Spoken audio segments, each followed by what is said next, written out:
Hello everyone दोस्तों, आप सभी का स्वागत है इस चैनल में। तो आज हम पढ़ने वाले हैं पेंटिंग का सब्जेक्ट, जो कि आपका रहने वाला है 10th क्लास का। और ये लेसन नंबर 1 है, जिसका नाम है history and appreciation of art from 3000 BC to 600 AD।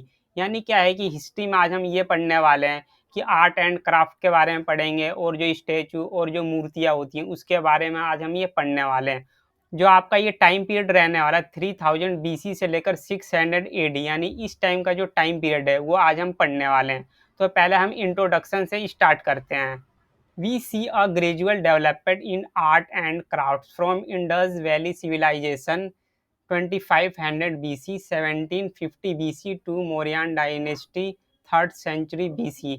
तो इस लाइन में ये बताया गया है कि जो आर्ट एंड क्राफ्ट है, यानी जो भी हम हाथों से चीज़ें बनाया करते थे, मूर्तियाँ, जो भी मटके वगैरह हुआ करते थे, वो क्या है कि इंडस सिविलाइजेशन में इस समय क्या है कि डेवलप हुए थे। जो ये टाइम पीरियड इसमें बताया गया है 2500 BC से लेकर 1750 BC से, यानी इस टाइम के बीच जो भी आर्ट एंड क्राफ्ट है उसका डेवलपमेंट किया गया था। और क्या ये कब तक चला था? मौर्यन डायनेस्टी पीरियड तक, यानी 3rd सेंचुरी BC तक। ठीक है।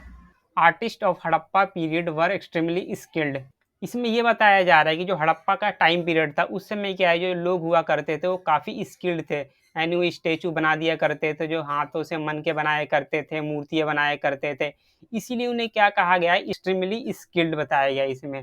Highly polished sculpted pillars from the Ashokan period are the precious treasure of Indian art।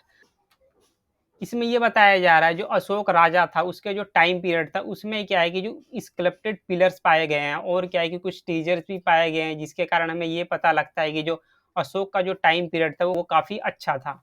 Great stupas and sculptures of Sanchi in Madhya Pradesh came into being during this period. और इसमें ये बताया जा रहा है जो ये पीरियड था इसमें क्या है कि जो मध्य प्रदेश है उस समय क्या है कि सांची की स्तूप हुआ करते थे, जो कि बुद्ध धर्म से संबंधित थे। तो आपके क्वेश्चन पेपर में ये आ सकता है कि सांची का स्तूप कहाँ पे है? Where is located Sanchi stupas? तो आपको याद रखना है मध्य प्रदेश। ओके। और जो ये सांची की स्तूप है ये किससे संबंधित है, किससे रिलेट करते हैं? बौद्ध धर्म से। ठीक है, यानी बौद्ध रिलीजन से। Gupta period is regarded as the golden period in Indian art history. तो इसमें यह बताया जा रहा है जो गुप्ता पीरियड था, यानी जो गुप्ता का शासनकाल था, उसे हम गोल्डन एरा के नाम से जानते हैं। क्योंकि क्या है कि उस समय क्या है कि जो आर्ट एंड क्राफ्ट था उस समय काफ़ी डेवलप हुआ था, इसीलिए हम इसे क्या कहते हैं? Golden period. Mathura, Sarnath, Ujjain, Ahichhatra and some other places become important centres during this period. और इसमें यह बताया जा रहा है कुछ फेमस प्लेसेस बताया गया है जहाँ पे क्या है कुछ इम्पोर्टेंट सेंटर हुआ करते थे जो कि आर्ट एंड क्राफ्ट से रिलेटेड थे। तो आपको याद रखना मथुरा, सारनाथ, उज्जैन, अहिछत्र। तो ये कुछ इम्पोर्टेंट प्लेसेस इसमें बताए गए हैं। Okay.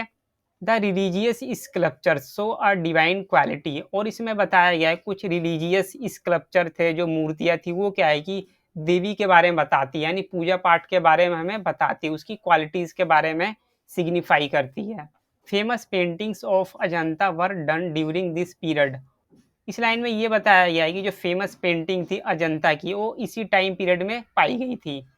Cave and temple architecture such as Udaygiri caves in Madhya Pradesh and Nachna and Bhumara are famous temple architecture of this period। और इसमें ये बताया जा रहा है कुछ गुफाएं एंड टेम्पल थी वो क्या है कि उदयगिरी में पाई गई हैं, जो कि मध्य प्रदेश में स्थित है। और क्या है? नचना एंड बुमारा। और क्या है कि फेमस टेम्पल आर्किटेक्चर इसमें बताया गया है। और आप ये देख सकते हैं 1.1 में ये बताया गया डांसिंग गर्ल के बारे में, कुछ इसके फीचर्स बताए गए हैं। जैसा आप ये देख सकते हैं, इसे टाइटल दिया गया है डांसिंग गर्ल का, और इसे जो आर्टिस्ट है उसका अननोन नाम रखा गया। और जो मीडियम है, यानी किस धातु की बनाई गई है, तो ये मेटल की बनी हुई है, जैसा आप ये देख सकते हैं। और ये कहाँ पे पाई गई है? तो मोहनजोदाड़ो एक प्लेस है, वहाँ पे ये डांसिंग गर्ल पाई गई है। और जो ये पीरियड है, यानी किस टाइम पीरियड में ये पाई गई है, तो हड़प्पन जो पीरियड है 2500 BC, इस टाइम पीरियड में इसे खोजा गया था। और जो इसका साइज है वो 4 इंच बताया गया है इसमें। ठीक है। और जो इसका आप देख सकते हैं कलेक्शन है, नेशनल म्यूजियम न्यू दिल्ली में है। और आप ये देख सकते हैं कुछ इसके फीचर्स के बारे में बताया गया। The statue is made of bronze. और जो ये स्टैचू है ब्रोंज की बनाई गई है। तो आप ये देख सकते हैं it is one of the finest example of artistic and technical skills of Indus valley craftsman. इसमें ये बताया जा रहा है कि जो ये स्टैचू एक फाइनेस्ट एग्जाम्पल है, यानी बहुत अच्छा एक एग्जाम्पल सेट किया गया है जो भी इंडस सिविलाइजेशन है उसके बारे में। ये टेक्निकली काफ़ी अच्छी बनाई गई है। The figure is lanky thin and rhythmic in character. और जो ये नृत्यका है यानी जो डांसिंग गर्ल है वो काफ़ी थिन है, पतली है, इसमें ऐसा कुछ बताया गया है। She has been shown without clothes with bangles till almost her shoulders in her left hand like the tribals of Gujarat and Rajasthan of modern days. And इसमें ये बताया जा रहा है जो ये डांसिंग गर्ल है विदाउट क्लॉथ पाई गई, यानी इसके शरीर में कोई कपड़े नहीं थे, और इसमें क्या है कुछ बैंगल्स पाए गए हैं जो इसके शोल्डर्स होते हैं, यानी कुछ चूड़ियाँ इसके कंधे पे लपेटी गई है, ऐसा कुछ इसमें बताया गया है। She stands in a resting posture with her right hand at her waist and her left hand on her left thigh having an elaborate contemporary hair style। और इस लाइन में ये बताया जा रहा है जो ये डांसिंग गर्ल है इसने क्या है जो अपना राइट हैंड है उसने अपने वेस्ट पे रख रखा है, यानी कमर पे रख रखा है, और जो उसका लेफ्ट हैंड है उसने अपने थाई पे रख रखा है, इसके बारे में बताया जा रहा है इसमें। It is 4 inch in height. और जो ये मूर्ति है 4 इंच की बताई गई है इसमें। Develop your understanding about the sculpture. और आप ये देख सकते हैं स्कल्पचर के बारे में और अपनी अंडरस्टैंडिंग डेवलप कर सकते हैं, इसमें बताया जा रहा है। The craftsmanship and artistic skills have been blended very successfully in dancing girl. इस लाइन में ये बताया गया है जो क्राफ्ट्समैन है उसने क्या है कि डांसिंग गर्ल को काफ़ी अच्छे से बनाया है, जो उसके ब्लेंडेड किया है, काफ़ी एकदम स्किल्डफुली बनाया है इसे। Okay, the casting shows accuracy of the artist in metal casting during the period. और आप इसे पढ़ के समझ सकते हैं, और किसी स्टूडेंट को ये पीडीएफ चाहिए तो मैंने अपना व्हाट्सअप नंबर दे रखा है, आप मुझसे कांटेक्ट करके ये पीडीएफ फाइल ले सकते हैं और इजीली पढ़ सकते हैं। इसमें से क्या है कि जो आपका क्वेश्चन पेपर है यहीं से पूछा जाएगा, और इसमें से हर साल क्वेश्चन पूछे जाते हैं, ठीक है। और आप ये क्वेश्चन आंसर देख सकते हैं। Name the medium of the sculpture dancing girl. और ये जो डांसिंग गर्ल है किस मेटल से बनाई गई थी, तो आप ये देख सकते हैं जो आंसर लिखा है bronze. Mention the height of the sculpture. तो इसमें ये पूछा जा रहा है जो स्कल्पचर है जो स्टैचू है उसका साइज क्या है, तो आप ये देख सकते हैं 4 इंचेस। और आप ये स्कल्पचर देख सकते हैं जो स्टैचू है इसके फीचर्स के बारे में यहाँ बताया गया है। इसका नाम आप देख सकते हैं रामपुरवा बुल कैपिटल है, और इसका टाइटल आप देख सकते हैं बुल कैपिटल, और जो आर्टिस्ट है वो अननोन है। और ये किस मीडियम में बनाया गया यानी किस मेटल से बनाया गया, तो आप ये देख सकते हैं इसका नाम है पॉलिश्ड सैंडस्टोन। फाइंडिंग साइट, इसे कहाँ पाया गया यानी इसे कहाँ खोजा गया था, रामपुरवा में। पीरियड यानी किस टाइम पीरियड में इसे पाया गया था, मौर्यन पीरियड में इसे पाया गया है। और इसका जो साइज है आप देख सकते हैं 7 इंचेस। और जो कलेक्शन है इसे अभी कहाँ रखा गया है, ये जो स्टैचू है इंडियन म्यूजियम में रखा गया है जो कि कोलकाता में है। और आप इस स्कल्पचर के बारे में और भी डिटेल में देख सकते हैं, जैसे मैं आपको बता देता हूँ। Bull capital is one of the most famous sculptures among the Ashokan Capitals. इसमें यह बताया गया है जो बुल कैपिटल है जो अशोक का जो टाइम पीरियड था उस समय इसे काफ़ी फेमस माना गया है। It is also known as Rampurva bull capital after the name of the place from where it is found. इसमें ये बताया जा रहा है इसे हम एक अलग नाम से भी जानते हैं, रामपुरवा बुल कैपिटल। हम इसे रामपुरवा बुल कैपिटल इसलिए नाम से जानते हैं क्योंकि क्या है कि इसकी रामपुरवा में खोज की गई थी। एंड जो ये स्टैचू है इसमें ये बताया जा रहा है जो नीचे का साइड है उसमें क्या है कि कमल के शेप का यानी लोटस के शेप का एक बेस इसमें बनाया गया है। तो इसमें ये सारी चीज़ें इसमें बताई गई हैं। और मैजेस्टिक बुल के बारे में इसमें बताया गया है कि जो टॉप पे है वो क्या है, एक मैजेस्टिक बुल है, जैसा आप ये देख सकते हैं। There are plant design around the abacus. तो इसमें ये बताया गया है प्लांट डिजाइन के बारे में बताया गया है जो अबैकस के अराउंड में है। The figure of the bull dominates over the lotus and the abacus. तो इसमें ये बताया जा रहा है जो बुल है वो किसको डोमिनेट करता है, लोटस को, और क्या है, अबैकस को।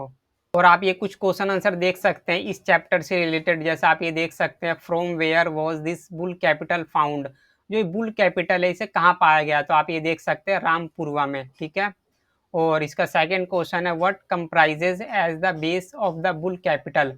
और इसका आंसर रहने वाला है the base comprises a bell shaped inverted lotus. Okay. और आप ये थर्ड क्वेश्चन देख सकते हैं what is there on the abacus of the bull capital. इसका आंसर है प्लांट डिजाइन। ओके। और ये नेक्स्ट स्टैचू आप ये देख सकते हैं ब्लैक प्रिंसेस इसका नाम है, टाइटल आप देख सकते हैं ब्लैक प्रिंसेस। और जो आर्टिस्ट है वो अननोन रखा गया है, यानी कुछ पता नहीं है कि किसने इसे बनाया, ठीक है। और मीडियम क्या है इसका, यानी किससे बनाया गया, वॉल पेंटिंग, ठीक है। और फाइंडिंग साइट, इसे कहाँ पाया गया, तो आप ये देख सकते हैं अजंता में। और इसे किस टाइम पीरियड में पाया गया है, गुप्ता वकाटका पीरियड में। और आप इसका साइज देख सकते हैं 20 फीट इंटू 6 फीट, ये अप्रोक्स में बताया गया है। और आप इसके बारे में और भी डिटेल में देख सकते हैं। The painting, this painting is one of the best example of the Ajanta painting. और जो पेंटिंग है ये क्या है, एक बेस्ट एग्जाम्पल है पेंटिंग्स की, अजंता पेंटिंग्स के लिए। There is a lyrical quality in the painting, और इसमें क्या है, लिरिकल क्वालिटीज के बारे में बताया गया है। The softness of the body contour, subtle bending of the neck and the simplicity give an heavenly quality to the painting। और इस मूर्ति के बारे में कुछ बेसिक चीज़ें बताई गई हैं, जैसे इसमें ये बताया गया है कि जो इसकी बॉडी है, सॉफ्टनेस है, वो सॉफ्टनेस के बारे में बताती है, यानी कोमलता के बारे में बताती है। और जो इसकी नेक है वो बेंडिंग के बारे में बताती है, यानी जो सादगी भरी है। और जो ये सिंप्लिसिटी के बारे में रिप्रेजेंट करती है जो ये पेंटिंग है, ठीक है। The colours used are earthly and devoid of any loudness, तो इसमें ये बताया गया है कि जो कलर है वो आर्थली एंड डिवॉइड है। और आप ये कुछ देख सकते हैं इंपॉर्टेंट पॉइंट है जो कि आपके एग्जाम में एमसीक्यू टाइप में क्वेश्चन में आ जाते हैं, और लॉन्ग क्वेश्चन में भी आ जाते हैं, और 2 नंबर में भी आ जाते हैं, तो आप इसे याद कर लेना, okay. The paintings were made in the caves of Ajanta which are situated near Aurangabad district of Maharashtra. तो इसमें यह बताया गया है कि जो अजंता केव्स है वो कहाँ पे, औरंगाबाद में है। ये कहाँ पे, औरंगाबाद महाराष्ट्र में। तो आप याद रखना जो अजंता केव्स है वो कहाँ पे, महाराष्ट्र में, और किस डिस्ट्रिक्ट में, Aurangabad. The caves are 30 in number which served as chaityas worshipping places and vihars, monasteries। तो इसमें ये बताया गया है जो 30 केव्स यानी जो 30 गुफाएं हैं वो क्या है कि वर्शिपिंग प्लेसेस के बारे में बताती है, और क्या है, विहार्स के बारे में बताती हैं। Ajanta paintings were done in 2 faces, Hinayana and Mahayana. तो इसमें ये बताया गया है जो अजंता पेंटिंग्स है उसे 2 फेसेस में बताया गया है यहाँ पे, जैसे हीनयान और महायान। ये क्या है कि बौद्ध जो रिलीजन है उसके 2 पार्ट हैं, okay. Ajanta paintings have been done in tempera technique. और जो ये अजंता पेंटिंग्स है वो क्या है कि एक टेक्निक के बारे में हमें बताती है जो कि टेम्परा टेक्निक है, इसके थ्रू ये बनाई गई है। The themes of paintings are religious as well as imaginative। और जो ये पेंटिंग्स है वो क्या है, एक रिलीजियस है जो कि हमें धर्म के बारे में बताती है, और क्या है ये इमेजिनेटिव भी है, यानी कल्पना के बारे में बताती है। और आप ये क्वेश्चन आंसर देख सकते हैं, identify the period in which most of the Ajanta paintings were done. तो इस क्वेश्चन में ये बताया गया है जो अजंता पेंटिंग्स है वो किस टाइम पीरियड में बनाई गई थी सबसे ज़्यादा। तो आपको याद रखना है गुप्ता वकाटका जो पीरियड आप ये देख सकते हैं, 2nd CAD to 6th CAD, ठीक है। और सेकंड क्वेश्चन है इसमें, determine the faces in which the Ajanta paintings were done. तो आप ये देख सकते हैं जो इसका आंसर है Hinayana and Mahayana. Specify the type of colours used in the black princess. तो आपको याद रखना है earthly colours devoid of any loudness. और आप ये देख सकते हो, डू यू नो, क्या आप ये जानते हैं, तो आप ये भी याद रख लेना, ये भी आपके लिए इंपॉर्टेंट रहने वाला है। The main sites of the Indus Valley civilisation are Mohenjodaro and Harappa. तो इसमें ये बताया गया है जो इंडस वैली सिविलाइजेशन है उसमें क्या है कि 2 मेन साइट है, यानी 2 मेन जगह है। तो आपको याद रखना है Mohenjodaro and Harappa, okay. The dancing girl is 4 inches in height yet looks much taller than her height.